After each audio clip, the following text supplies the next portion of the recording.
Hi friends, today we're gonna try a new thing. I'm doing a live video. I'm not sure how this is gonna turn out, but I thought I wanted to share with you how I create these little embellishments for the journal. These are very simple and they go for any occasion. I mainly use these for my envelope journal and the ones that I give away, and they are pre-made, so probably they are lacking the final touch, and that's because I'm not sure how I'm gonna use them for what occasion, so I don't want to create them very festive or neutral, just in case. But for this embellishment, I took out my dreaded sewing machine, and here we have it. We're here at the cottage. It's a fall morning, chilly morning here in North Carolina. So I thought I was gonna share with you in this beautiful morning what I was doing. So this little sewing machine, I bought it at Walmart a couple of years ago, and it's a very inexpensive one. I think I paid at that time $40. It's nothing, not a very important brand, but it works for me. It has saved me from for some projects, sewing projects and making different things at home. And I had tried before to sew paper with it, and it didn't work. So this time, after having it a couple of years in its box, I decided to take it out and look for the proper tension to sew paper, and we're gonna go through that in a second. So I wrote it in there so I don't forget. So you can achieve these embellishments with any sewing machine, and you can even create them without a sewing machine, and I'm going to explain you how to do it. You can do it two different ways, so you don't need a sewing machine in reality, but we're going to try. Let me put the phone here in my tripod, and let me see how we're gonna fix it. This is a little bit different from when I pre-make my videos, because I have everything ready to go. So let me see. So probably we're gonna need to put this a little bit higher, and so I want you to see what I'm doing, but I also want to see what I'm doing. So I hope all of you are doing great this morning. I'm having a little bit of vacation time, and so I decided to do something for my channel. My favorite embellishment that I created is this one here with surgical gauze, and I dyed this gauze with acrylic paint and dried it in the oven. It takes 2 seconds, and then I just added in there a little bit of leftover paper from a project, and I like this kind of stitch in here, which is like a triangle. Probably it has a name, but I don't know it. I should. My mom used to sew her whole life, so. But basically this is very simple. What we're gonna do, and let me see if I can put this a little bit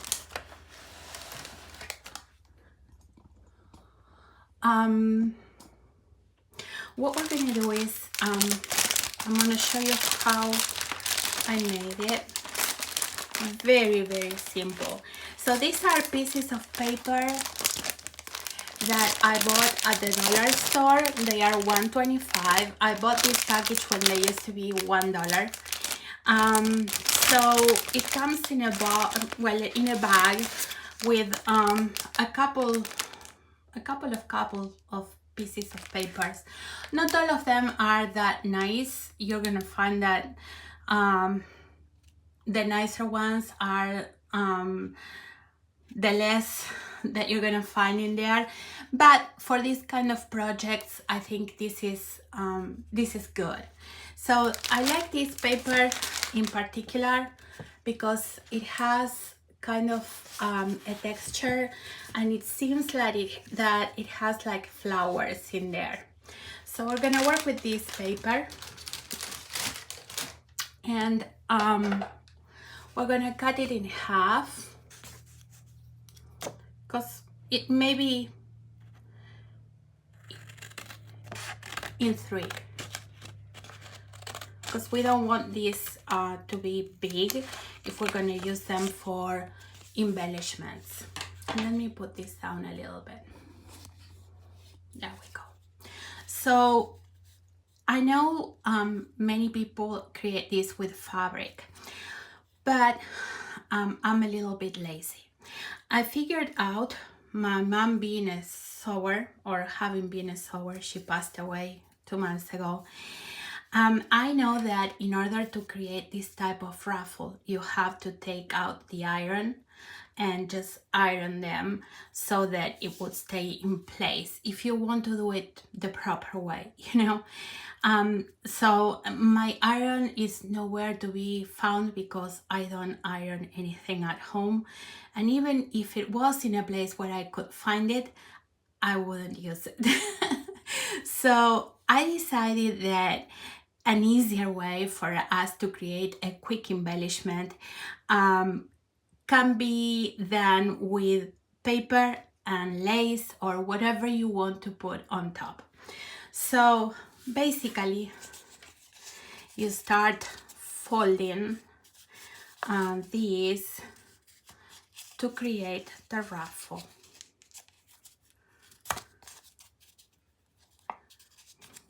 Hold on. And now I cannot create a ruffle.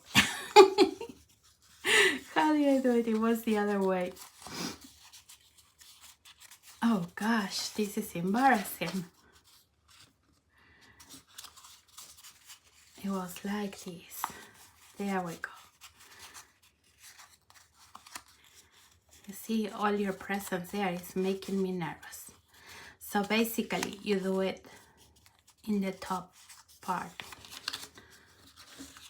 So it really depends, you know, how you're gonna use it, to see how big you're gonna want it or long.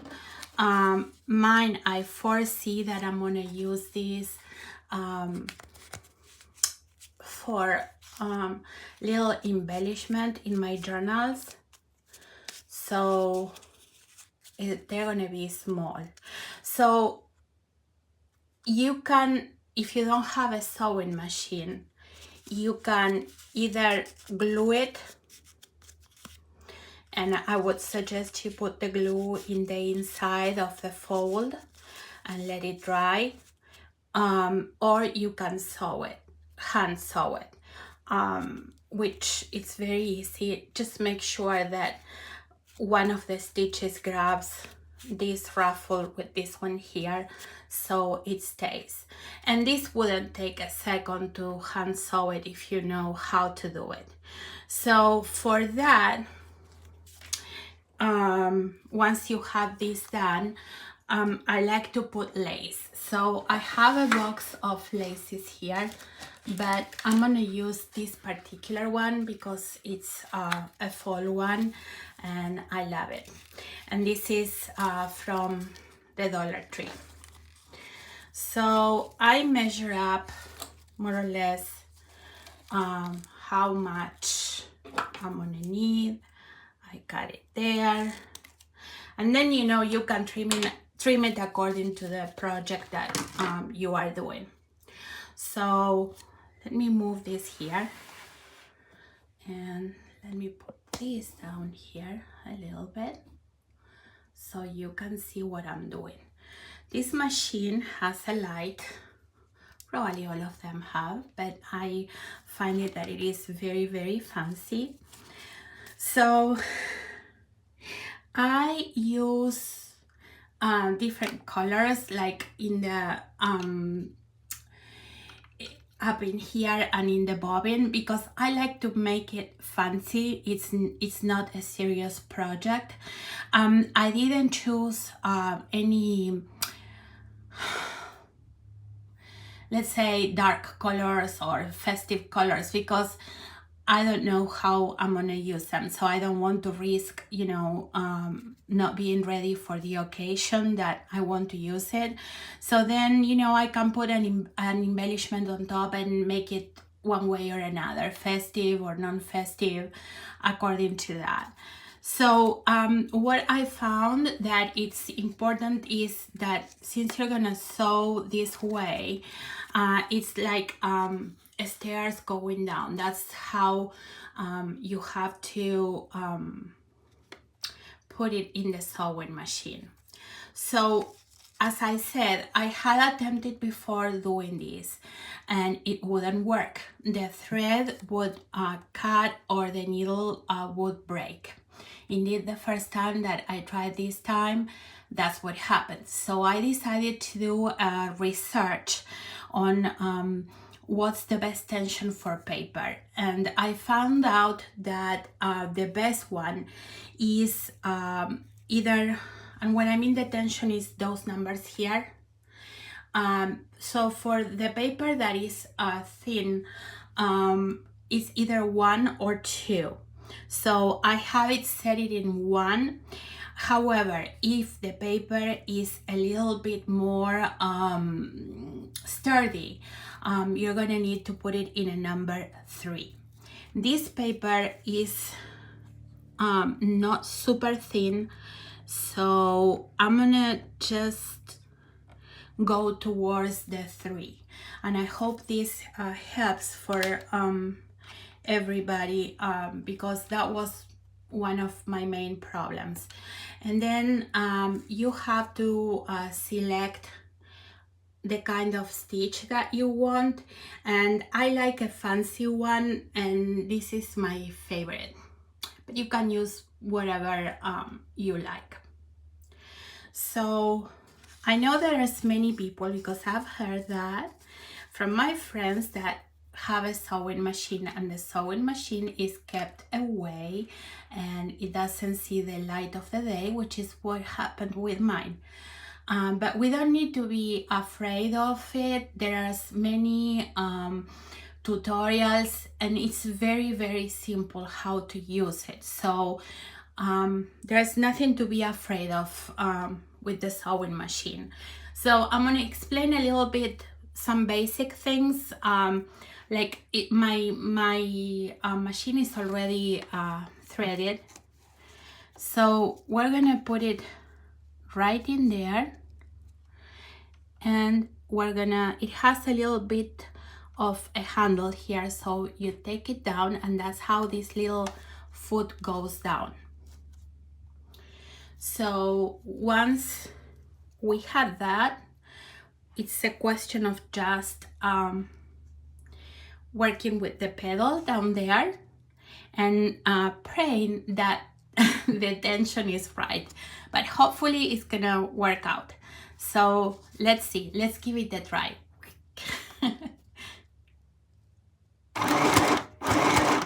And there the thread went out, so that means probably the tension is not right. So you're gonna see how to thread now the machine. You see, this is how you learn.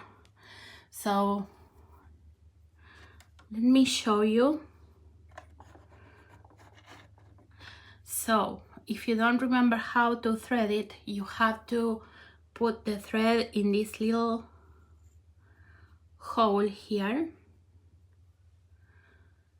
I wonder if it has too much tension or not enough tension. Let me put this down so I can see better. So I hope you can see what I'm doing. So it's gonna go first through this hole, and then you put the needle up, and the thread has to go inside the needle hole from the front to the back. Okay, so there it is, and we put it in that middle thing there. So we're gonna try again. Maybe the tension was too much or not so much, so we're gonna go to a 2 to be on the safe side, and maybe it works. So again, we're gonna put it in there, we're gonna put the handle down, there it goes, and let's see.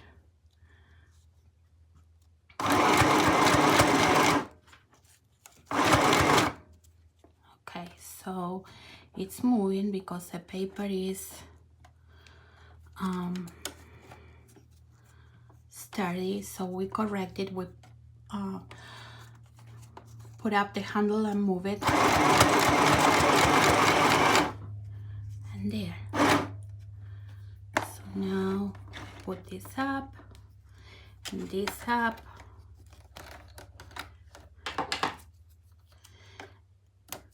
and there we have it. You see, it's a question of playing around. It's gonna be between 1 and 3. My guess is most of the papers, this is quite a thick one, it was a 2. But you know, if the thread cuts while you are working on it, you know that it has to do with the tension. That's something that I didn't know when I tried a couple of years ago. So let's try and do another one. Let me choose another piece of paper. This is a pretty paper. Look, it looks like fabric. So we're gonna do a longer one. Let me move this for a second.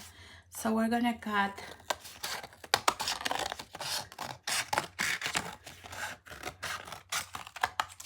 a little bit, and let me put this down for a second while we fold it. So this is a super thick paper. I'm not sure, you know, how this is gonna play out, but we're gonna try. The worst that can happen is that it doesn't work. We probably are gonna have to try with a number 3. But it looks like fabric. It's very, very beautiful. So there we have, the good thing about this is it doesn't have to be perfect. So we have that, and we're gonna try with this one here. This is a lace ribbon from the dollar store. It's one of my favorites. It looks like handmade, and we're gonna cut it a little bit longer just to decide how we're gonna play it around when we use it with a project. And then again, we're gonna come to the sewing machine. I'm thinking that probably I'm gonna use a tension number 3 for this one, and we will see if it works. The paper is super thick, so again, we're gonna put it like a stair going down,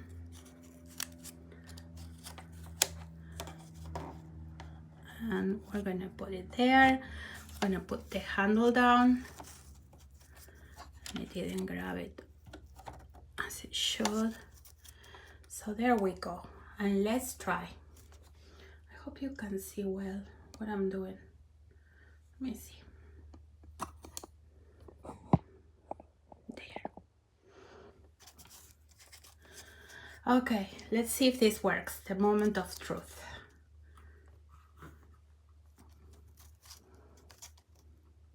Let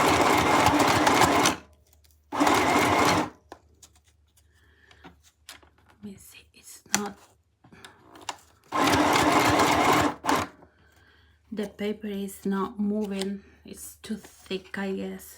Let me see. Well, there it is. But definitely a number 3 was the best option for this. And you can see, sorry about that, you can see that here the paper didn't move, so it went twice or 3 times in the same stitch. But look how cute this is. But yeah, definitely paper, it's thicker. Number 3 is going to be the best tension for this kind of paper. So now I wanted to show you how you can embellish them, or how it looks with some embellishment. And usually when I'm creating something that is a little bit more like serious, I try to use something that is not calling the attention so much, or it is not so festive. But and I tend to use buttons. So look at this, how cute this would look with a button there. So we have this one, and let's see, like this one here that is kind of a little bit pink. Look at this. You see, and you have a simple embellishment. These buttons, I buy them at the dollar store. I have a dear friend that sent me a whole collection of beautiful buttons, but I wanted to go for something simple, just for you to know that you don't have to spend money. And if you want something fancier, I have a video within my YouTube channel where I embellished my buttons. This one in particular has a real rose petal, and if you look for that video, it's very simple and you don't have to spend money buying fancy buttons. This one has all flowers, and this is was done with tissue paper. But yeah, this is a way to recycle things from your backyard and put them in the buttons, and they look really pretty. So that's one way. Another way, I mean, you can have 2 million ways, but I'm showing 2 different ones today. Is the dollar store sells these little boxes with little wood embellishments. So you can, there's 2 versions of this box right now at the dollar store. So you can go ahead and you see, you can put one of them here. But as I said, I don't choose my embellishments beforehand, because it really depends on the journal that I'm going to give away. Most of them are given to people that are going through a sad time. So I don't make them shiny or fancy, just with a little bit of things like, you know, here you can use the bird or the butterfly, the flower, the heart, and you can even paint them, you know. But since I like to keep it simple, probably I just use them as they are. So I hope you found this interesting. It's very simple, but to me, the most important thing was